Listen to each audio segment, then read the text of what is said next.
So this corner was Nelson Mandela's garden? Yeah. Wow.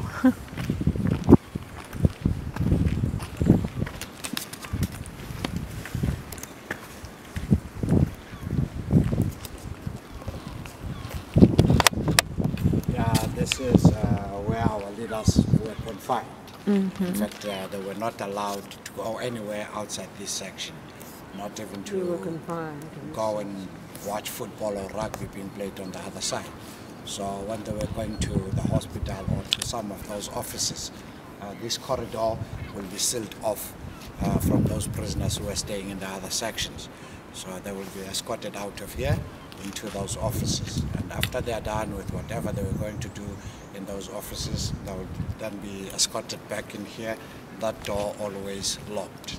And this section was the only section in this prison that didn't have running water. That was between 1963 up until somewhere in 1977-78. So they were using bucket system in this section. So every day at 7 in the morning, they will be escorted out of here into the section next door, that is C section, for them to empty those buckets, clean them, and they will have a shower themselves. From there they will be escorted back in here. That door always locked. And these two were taken in here in 1966 during the visit from the International Red Cross. This one was taken first, and these clothes that they were wearing on that day, they were not prison clothes.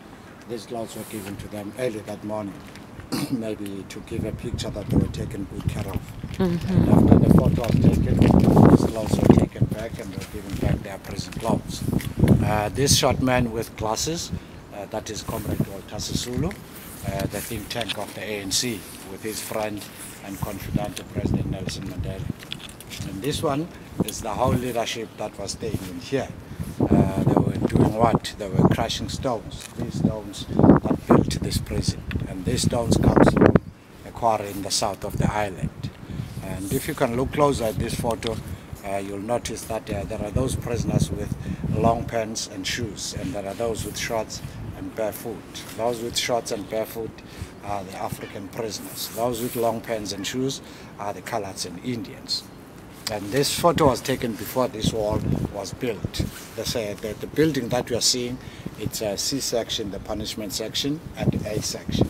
You'll see A section when we're on the other side. And this one was taken in here in 1995 during our reunion as ex-political prisoners. All these old men were leaders of different organizations. But I'll talk about the one with the cap in hand. His name is Adimba Doi. He was the Secretary General of SWAPO. He was also staying in this section with the rest of our South African leaders. The rest of the Namibian prisoners were staying in D section. And that section, even today, we still refer to it as the Namibian section. There is a short story about this tennis court. It ended up being a post office. This is where our leaders were sending messages, especially for the newly arrived prisoners in A section. They had this special tennis ball. That tennis ball, you can open it and you can close it. They'll write their message, put it in there, close the ball, and they'll play the ball over the wall into the courtyard in A section. Those in A section will just pick up the ball, open it, read what's in there, and they'll write their response, and they'll play the ball back into this court. Very clever.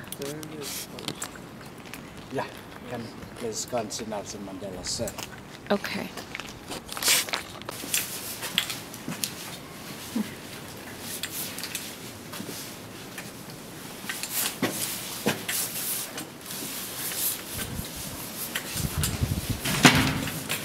This is C section, the punishment section. Okay. When you are sentenced to 7 or 14 days, you'll be staying in here with that. C section. And the only white prisoner that stayed here on the island, it was a man by the name of Tsafendas, the one who stabbed the Prime Minister, Dr. Verwoerd, in Parliament he was sent here on the island for interrogation. It's like he stayed 3 to 4 months in this section. So after 4 months, after being interrogated, then he was transferred to Pretoria, where he spent the rest of his life until he was raised by Nelson Mandela when he became the first democratic president of the country. Here watching and playing football or rugby, except our leaders that were confined in B section.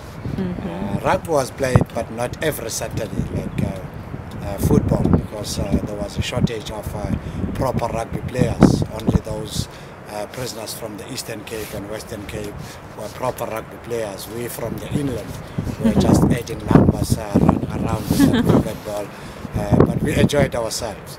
But football was the sport here on the island, and as a result we had our association that ran our football here.